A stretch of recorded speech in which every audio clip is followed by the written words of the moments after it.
Chegou a melhor parte do podcast. É hora de provar a melhor Coca-Cola.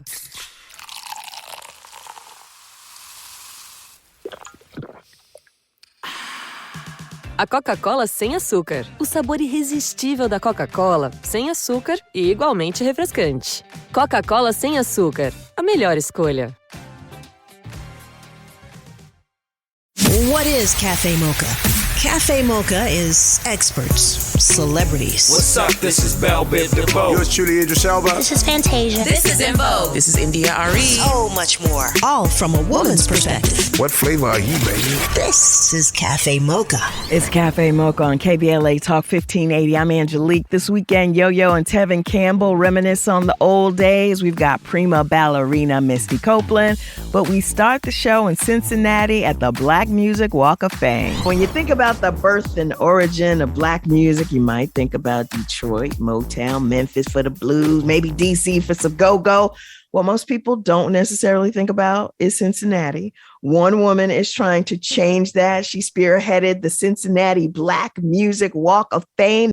We've got Alicia Reese on the line to talk about it. Welcome to Cafe Mocha. Thank you. Thank you so much for having me. I mentioned some cities where we know the birth and depth of the music there, but what kind of names come from Cincinnati when it comes to music? Well, we have a lot of names in different genres. We've got Bootsy Collins. Yeah. We've got the Isley Brothers. We've got Midnight Star, High Tech in the hip-hop area. We also have the king of doo-wop, who created the doo-wop sound, Otis Williams. We have in the gospel category, he played with the late Dr. James Cleveland. We have the late Dr. Charles Fold. So Wilbert Longmire, who's from here, was discovered by Nancy Wilson. Okay. She came here to play the music festival, discovered him, and he played with George Benson. We're the home of King Records, where James Brown recorded most of his biggest hits right here in Cincinnati.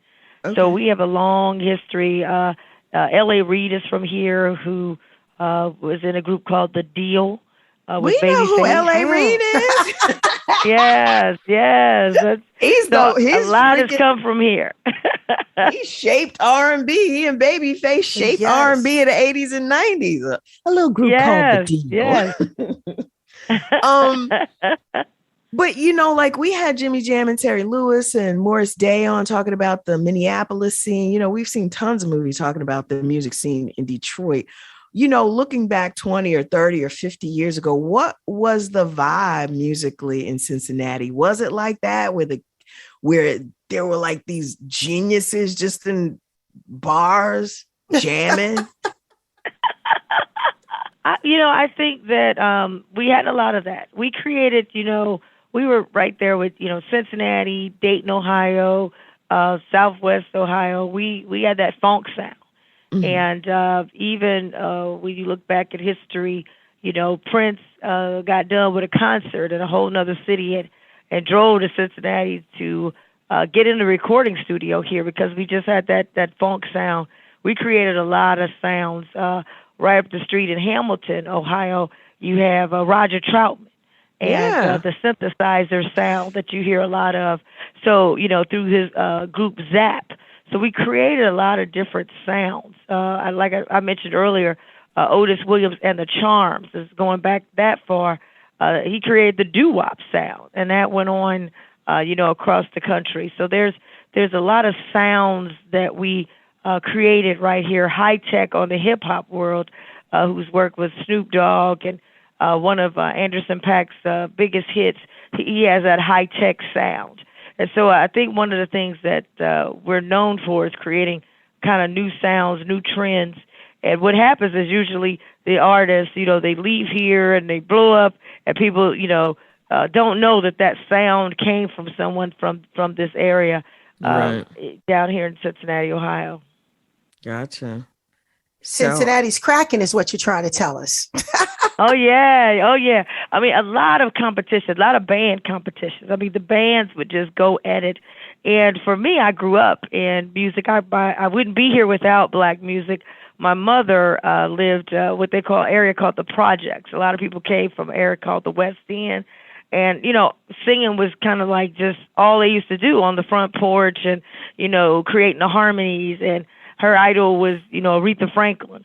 And so she went on to meet my father, who had interned at Motown, and he came back to Cincinnati and, wanted to be the next Berry Gordy, and he had his own record label. We're home to a lot of independent labels that people, began to start.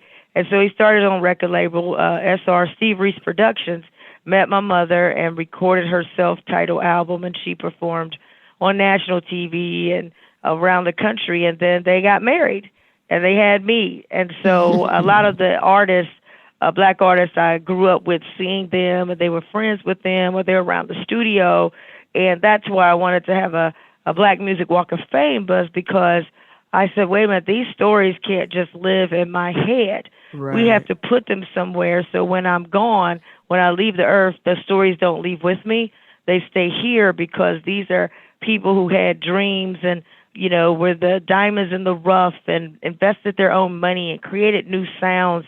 And I want other young people from this area to know that, hey, you can do it too, and here's their stories. And so we wanted to do it in a way that is a tourism attraction. Mm-hmm. I've been the deputy director of tourism for Ohio, and I've also been an elected official as a vice mayor, state representative, and now a county commissioner. But I wanted to leave something behind that's a tourist attraction, where the past meets the future through technology, with an interactive outdoor Black Music Walk of Fame park that will be free and located right on the Ohio River. Oh, cool. And that's where we came for freedom.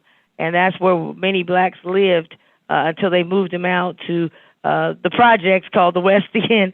And I wanted it to be right there. So we're right across the street from our NFL stadium, Paul Brown Stadium, where the Bengals play. We're right next to a new music facility called the Andrew Brady Music Center. Mm-hmm. And we're right in the Monday Night Football shot. So everybody has to see it, and everyone can be a part of it, but it just has, it's authentic, and it's a way for us to bring tourists from all over the world to come and learn and be a part of this history. What were some of the challenges of getting the Cincinnati Black Music Walk of Fame off the ground to honor these unsung artists? I know Penny Ford, and she is awesome. Yes, Penny Ford. I mean, a lot of people, they couldn't believe. They're like, Penny Ford's from Cincinnati. I'm like, yes.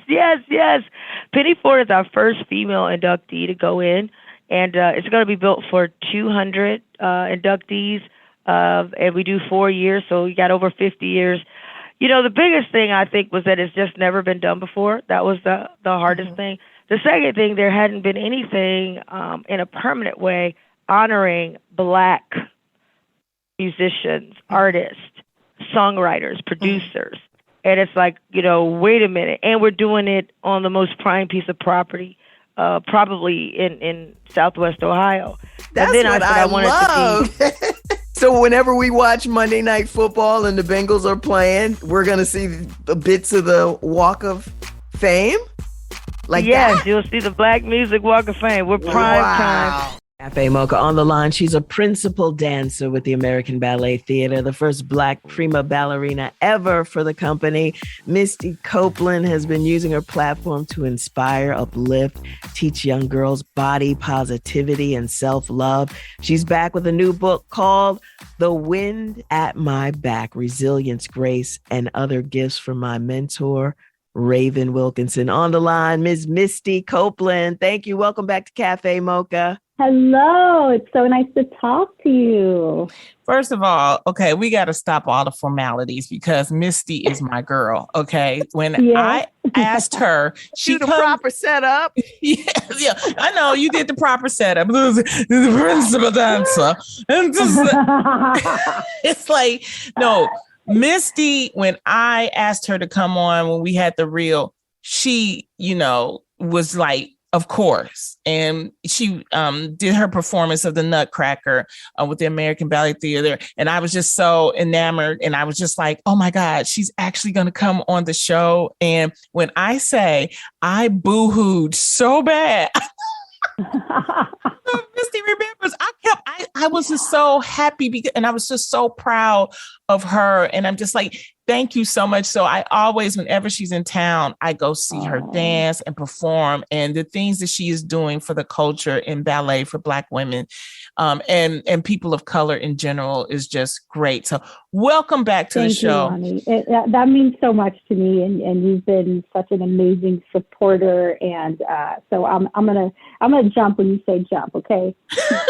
Love it. Let's talk about this new book, The Wind at My Back. I guess it's somewhat of a second memoir. My first memoir I wrote almost 10 years ago.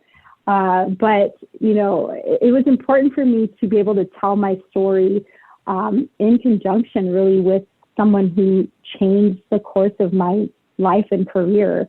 My mentor, Raven Wilkinson, who's no longer with us, but the impact that she has made on the ballet world and on my world, it deserves to be documented and told. There's so many Black women who have made a huge impact on the ballet community, and their stories aren't told. And Raven's is not told in jest. It's not told, in a way that it should be. She was the first Black ballerina to receive a contract with a major ballet company in 1955. She was the first and only Black woman to join the Ballet Russe de Monte Carlo, which was like the American ballet company that brought ballet to America, one of the greatest of the 20th century. And she was promoted to soloist, which was unheard of in that time. I mean, let alone getting into an all-white company, let alone being promoted past, the lowest rank, the corps de ballet. She went on to dance with the company for about 7 years before her life was being threatened by the KKK every time the company would tour through the South. So her career took her overseas to Amsterdam, like so many Black artists of that time that had to go into Europe in order to have more success. And Raven, is no different. But we met in 2011 and had, just an incredible relationship. She showed me what it was to be able to see myself through someone in a real way, and also just the realities of how little has changed in the ballet world. Definitely. We're talking to Misty Copeland, her new book out, The Wind at My Back, The Resilience, Grace, and the Other Gifts from my mentor, Raven Wilkinson. I think this is a wonderful story to tell, because it is up to us to be the gatekeepers for the history of our people, because this is my first time hearing about the wonderful Mrs. Wilkinson. What did you learn in her story that helped you as a ballerina push through? Well, I am so fortunate that I didn't even have to just look at her story or hear about it to learn from it. I had her, in my life, face to face, sharing these gifts and knowledge, wisdom with me. The most important things I learned from her was just how she set an example. She wasn't, I have so many incredible mentors and teachers and coaches in my life, and Raven was so unique that, I never felt like she was my elder that was wagging her finger at me, that was like, this is what I'm teaching you, and this is what you should do or shouldn't do. Not that there's anything wrong with that, but she was so unique in her approach that she just kind of embraced me and supported me and would share these experiences and stories of hers. And I knew there were like nuggets of wisdom in the stories that she was telling. And it was how she dealt with these incredible situations, the incredible racism that she experienced, especially in that time. And she continued to have such integrity and grace and empathy for the Ku Klux Klan. When she would tell me these stories, like, they're human too, and they learned this from someone, and it was having this understanding of like humanity, and also just undeniable love for the art form, even though it didn't always accept her, and she still is so passionate about it. And she just showed me that, there's nothing that's too hard, to overcome. I mean, Misty, it's like we are still dealing with being the only one You know, like Mm-hmm. a lot of us are still dealing with that, you know. You know, as an engineer, I was like the only Black young female in my group. What are some of the tips, a few things that we can give our listeners to tell them that if you're the only one, how to deal, especially with the Europeans and the colonizers? Colonizers. Oh my gosh. You know, I think that it's important to have a support system around you, no matter the situation you're in, whether you're the only, you know, one of a handful, or you're surrounded by, you know, people who look like you or from your community. It's so important to have a support system to be able to call on. You know, I think for a lot of young people, I have been in this position before where you just feel like you don't want to burden anyone. You don't want to, you think you can do it on your own. You don't want to accept this kind of guidance and support because it's like a weakness. But it's so important to know that you can't always do it on your own. And it makes you even more powerful when you have someone to call on those days that you're exhausted or you don't have all the answers. You know, that's been my backbone and my strength throughout the course of my career. You know, I was the only Black woman at American Ballet Theater for the first decade of my career. And I wouldn't be here without all of these amazing Black women, mostly, that I've had, that I can lean on. You know, Misty, being the first principal American Ballet Theater, what sacrifices? I know I've had to make sacrifices. We all have, but something like that's built on tradition and the physicality. What sacrifices have you had to make in your life to achieve this coveted role? I mean, I have had to be extremely patient. I've had to, just to kind of like lay it out. Most dancers who come into a professional company, you know, within the first 5 years probably of what your trajectory is going to be, whether or not, you know, the company sees you as, you know, that they want to invest time in you. Do they want to nurture you? I spent 15 years in the company before I was even given the first opportunity to do a principal role. That's unheard of. And I understood, though, that these are sacrifices I was going to have to make and possibly risk having opportunities with another company that was not American Ballet Theater. And ABT was always my goal. But if this didn't work out and I was fighting and trying to show my consistency and my devotion and all of these things that, you know, I shouldn't have had to for that long. And I could have missed out on a whole career if it didn't work out for me.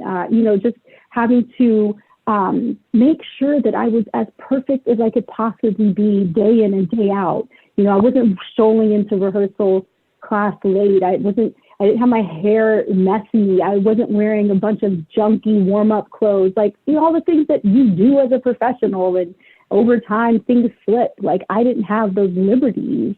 And as sad as it is, like that's the example that, you know, I have to set and that we have to have as Black people in most spaces. We're talking to Misty Copeland, and resilience is in the title of the book.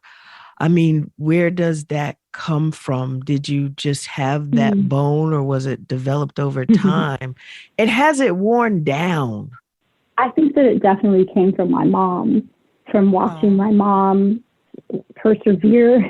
You know, she had an extremely difficult childhood and then, you know, raising 6 children on her own and struggling financially for most of my upbringing. Watching her not ever give up, which could have been so easy for her to do, I think that definitely, you know, set the standard of what I felt I needed to be doing. I don't think that it's worn off in time. I think that it's just a part of who I am. I also have to say that, you know, being a professional ballerina and the training that goes into it definitely prepares you to be resilient and have like a thick skin and be able to brush off, the criticism that you get and pick up and start again every single day. I just know when I see that you dance and when I look at the audience and there is a part of the Nutcracker, and I know you know the part. I don't know the official term, but when you twirling around and you doing them 1,000 turns, I'm like, ooh, how is she not getting dizzy? But when I say Angie, the audience, it's like they just come alive when she does her moves. And it's for me, it's so empowering and it just is so encouraging because we need to have inclusion. But I just want to say thank you because I know all of the hard work that you put into this. I have a niece who is never going to be a ballerina, but I'm not going to tell her that. But for people that have young girls or, the young boys, what's some advice for them to get them started in dance?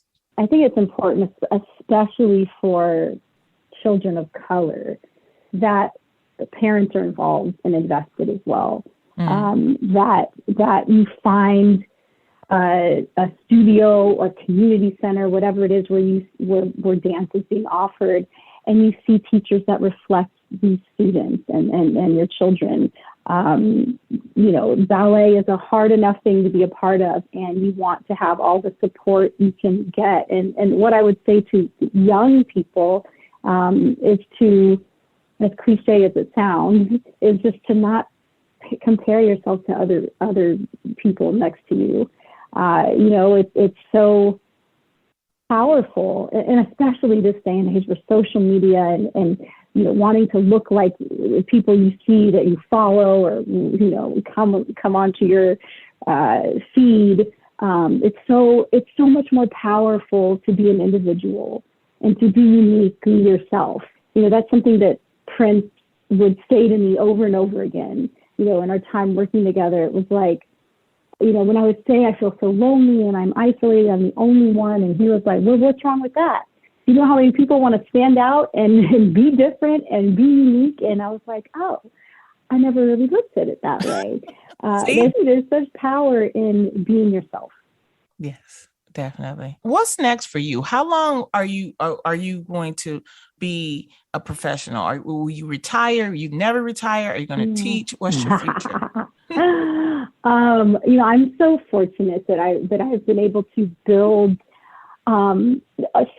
so many different outlets that I have of being able to express myself, whether it's through, writing. This is my 8th book. I'm going to continue to keep, writing and expressing myself and sharing my art with the world. My foundation, the Misty Copeland Foundation, just launched in September. We have an amazing new program that's offering free ballet class at Boys and Girls Clubs in the Bronx. I, of course, will retire at some point. I'm 40 years old. As a principal dancer, we, typically can dance into your mid to late 40s. But I don't know if I'm going to do that. It's hard. How's your body take it? On the body, it's a lot, and it consumes your life. And I have a baby, and it can no longer consume it the way it once did. So I don't know. I have a lot of amazing things on the horizon. I will forever be a part of the ballet world and community and fighting for more equity, diversity, and inclusion in every way that I can. Misty I didn't know you was a mama. I know, right? Yeah. You just sprung that on me. I'm an auntie. Oh yes. My goodness. Send gifts. I gotta send a gift. The baby almost in college. She just not telling me. Hey.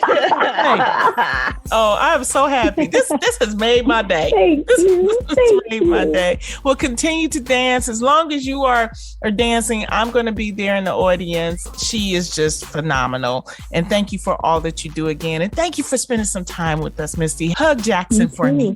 I will. Thank you so much for having me. Thank you. Thank you. The book is called The Wind at My Back, Resilience, Grace, and Other Gifts from My Mentor, Raven Wilkinson. by ballerina Misty Copeland. It's Cafe Mocha. Up next, we watched him grow up from a little boy to a platinum-selling R&B sensation. Tevin Campbell's next on Cafe Mocha. Okay, y'all. Sisters in Solidarity, a celebration of girl groups for Black Music Month, hosted by the award-winning funky divas In Vogue. It's Cindy Herron from In Vogue with this Black Music Month Spotlight. From the Bay, they were ahead of their time. Style and musical trendsetters for every girl group that followed.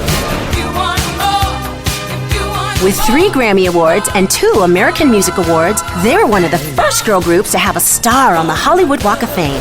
We're really hard workers, and we go out there and we take our job very seriously. With hits like Automatic, Jump, He's So Shy, and I'm So Excited. We celebrate the Pointer Sisters, our sisters in solidarity. Girl groups who shape the fabric of contemporary music and soundtracks of our lives. Be sure to join the hashtag Ladies in Solidarity Music Challenge on Instagram. To experience more, visit cafemocharadio.com. Brought to you by... It's time to embrace you, your melanin-rich skin, and its unique beauty needs. When you get over the age of 50, you definitely have to start using things on your skin. I Know is made specifically to address maturing skin conditions. All of the I Know products provide highly effective natural ingredients dedicated to delivering proven results. The best advice my mother gave me, take care of your skin now so to take care of you later. I Know, your beauty solution for maturing skin. It's Cafe Mocha. Cafe Mocha, Angelique along with Yo-Yo. When this little boy first hit the scene, he was barely a teenager working with Quincy Jones. You remember the song, Tomorrow, A Better You, A Better Me? His first hit solo song was Round and Round. And of course, there's not a day that goes by that we don't hear Can We Talk. On the line, Tevin Campbell. Welcome to Cafe Mocha. Tevin, you were honored at Black Music Honors. Tell us what that experience was like, because, you know, a lot of times we think of people being honored, they're, you know, in their 60s, they're, you know, and you're still a very young man who's a legend. Yeah.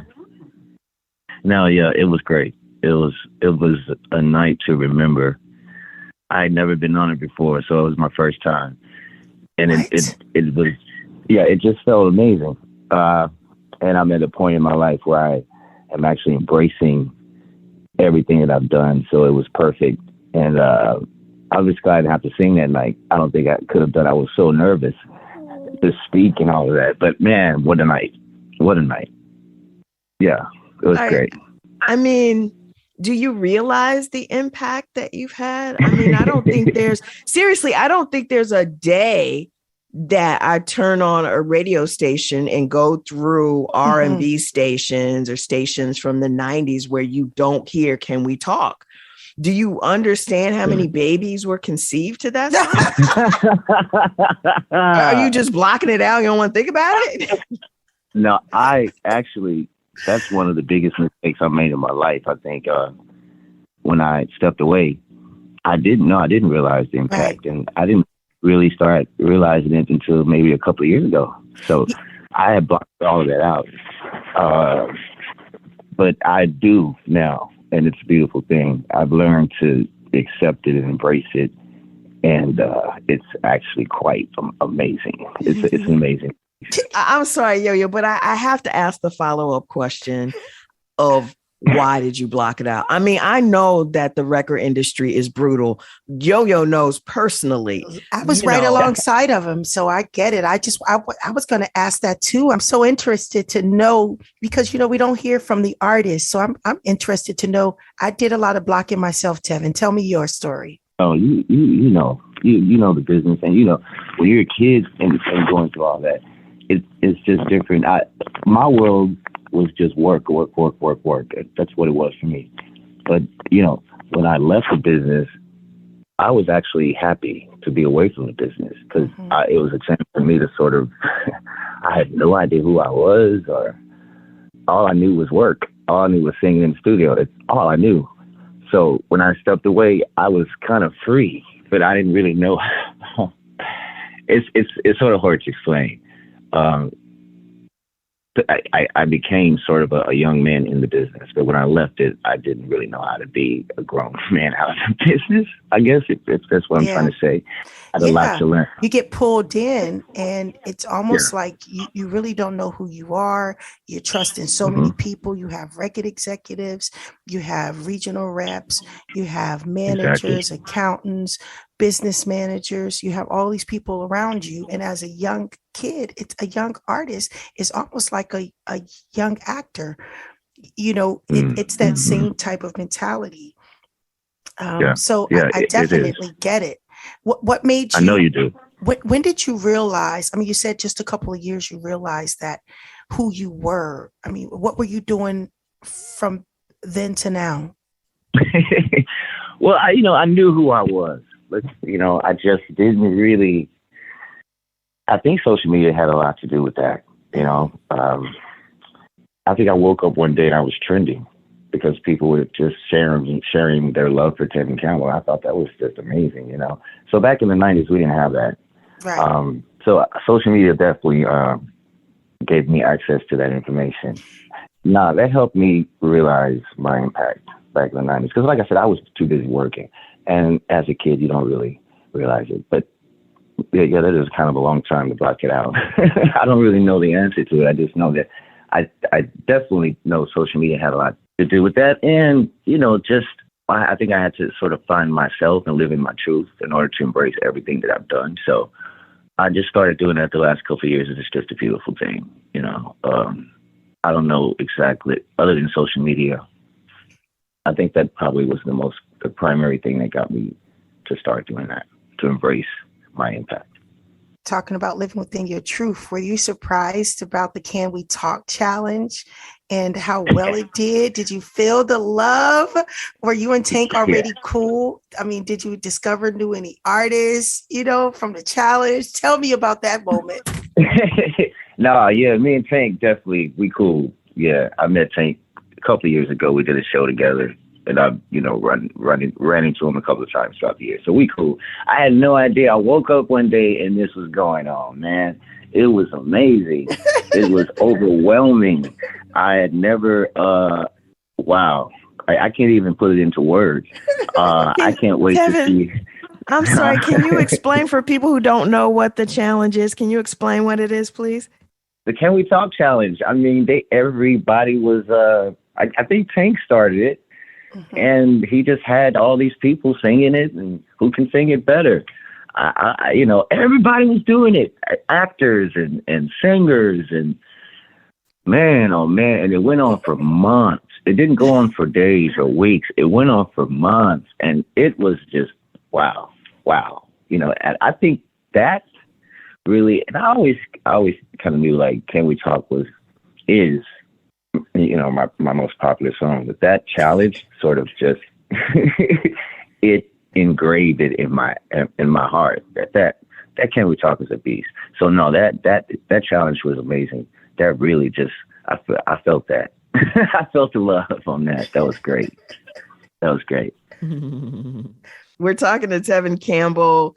You mentioned that you were glad that you didn't have to perform at the Black Music Honors.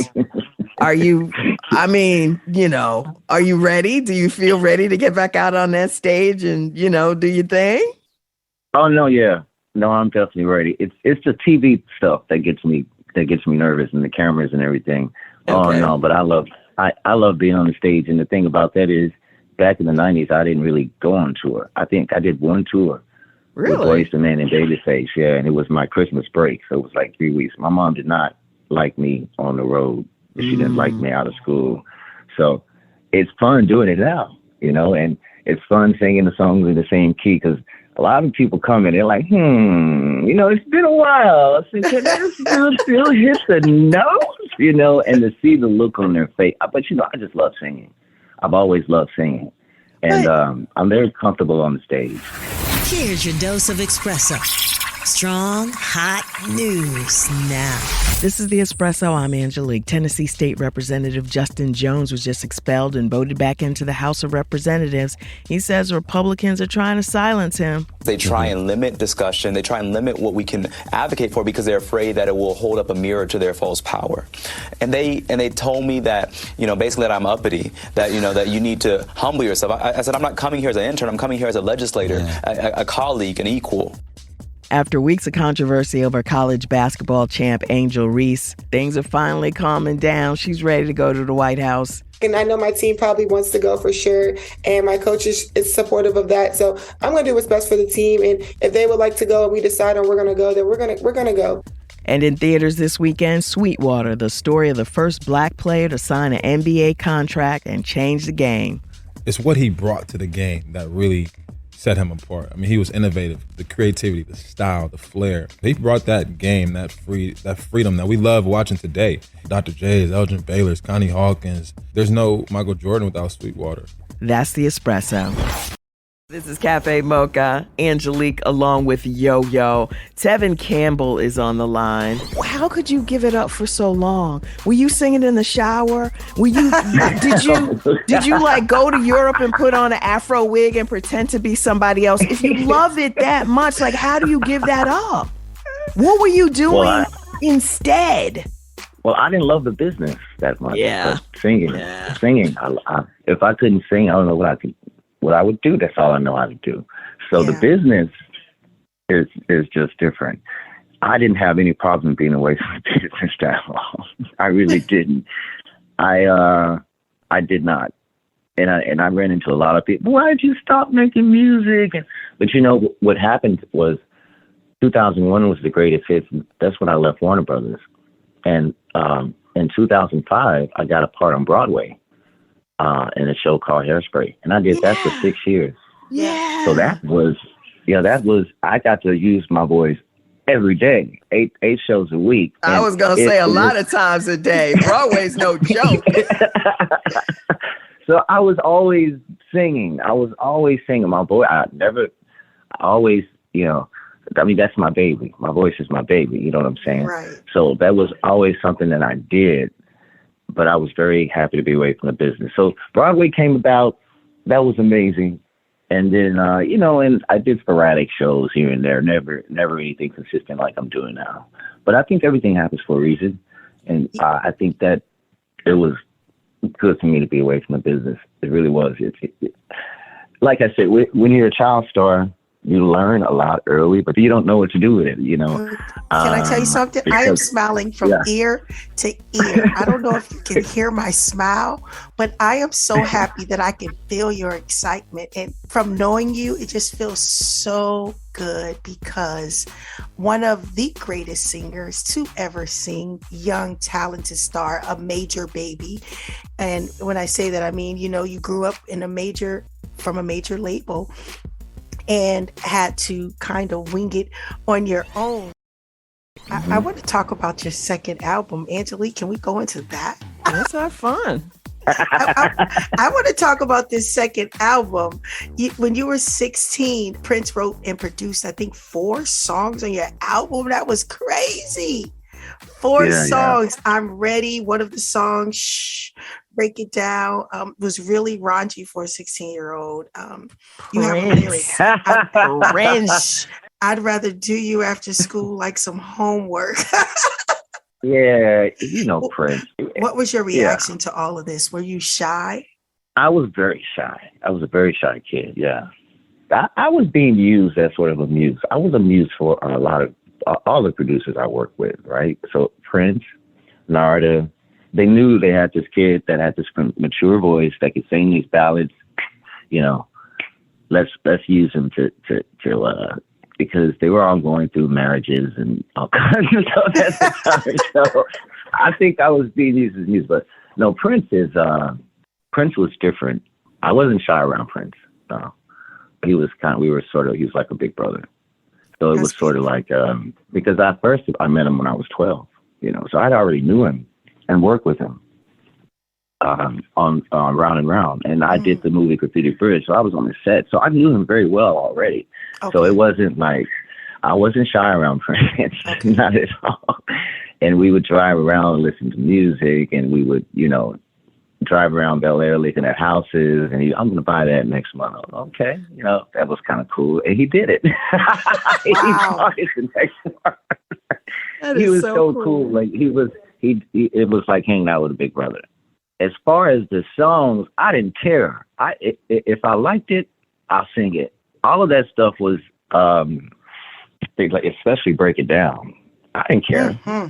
I just sang it. I didn't care about that. And I didn't know anything about what I was singing about. I didn't know anything about what I was singing about. Trust me, all of those songs, and I hate to say this, but, Always in My Heart and Tell Me What You Want Me to Do. And those are very mature songs for a 13, 14, 15-year-old to be singing. Yeah. But I could make it believable. And they knew that. Warner Brothers knew that. So it was, and they're classic love songs. So they last forever, which is a beautiful thing. And I'm very happy about that. I want to go back further to pre-debut album with Quincy Jones and that cute song with that cute little boy that was so optimistic. And you're like 13 years old. A better you, a better me. It was just such a little, I'm like, who is this cute little boy? How sweet. For you to be 13 and for you to be in the studio with Quincy Jones, that's like something that people that have been working forever don't get to do. So I'm sure you didn't understand the magnitude at the moment, but how did that even happen? Well, I was 12 when I met him. Man, that's Benny Medina. So we have to go to Bobby Humphrey first. Bobby Humphrey owned a club called Sweetwater's in New York City, and her brother and my mom were good friends. And so she heard me sing over the phone. She was like, oh, she can sing. So she flew me out to New York. She recorded me on the video camera singing, I think it was once, twice, 3 times by Howard Hewitt, and You Bring Me Joy by Anita Baker in front of all these adults on this stage at a club. I was 11, I think. And she sent that tape to all these record companies, and eventually Quincy saw the tape. And that's how I hooked up with Quincy. If you haven't already, subscribe to the podcast to get the full conversation. Go to mochapodcastnetwork.com, mochapodcastnetwork.com, or wherever you listen to podcasts. Just listen and subscribe. Until next time, you can find us on all platforms at Cafe Mocha Radio and at cafemocharadio.com. Cafe Mocha is a production of Miles Ahead Broadcasting in partnership with Compass Media. Executive producer Sheila Eldridge. For comments, booking, or more information, visit cafemocharadio.com. Okay, y'all. Sisters in Solidarity, a celebration of girl groups for Black Music Month, hosted by the award-winning funky divas In Vogue. Hey, it's Terry Ellis from In Vogue with this Black Music Month Spotlight. They are true sisters in the spirit who helped bring gospel music into the mainstream. With 3 Grammy Awards, 16 albums, and millions in sales, they are the highest-selling female gospel group in history. When you're just faithful over the gift that God has given unto you, He can continue to allow you to move forward. With hits like Is My Living in Vain, You Brought the Sunshine, and Pure Gold, we celebrate the Clark sisters, our sisters in solidarity.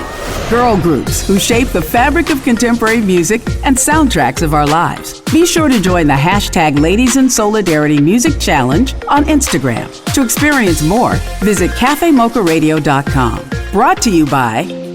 It's time to embrace you, your melanin-rich skin, and its unique beauty needs. When you get over the age of 50, you definitely have to start using things on your skin. I Know is made specifically to address maturing skin conditions. All of the I Know products provide highly effective natural ingredients dedicated to delivering proven results. The best advice my mother gave me, take care of your skin now so to take care of you later. I Know, your beauty solution for maturing skin.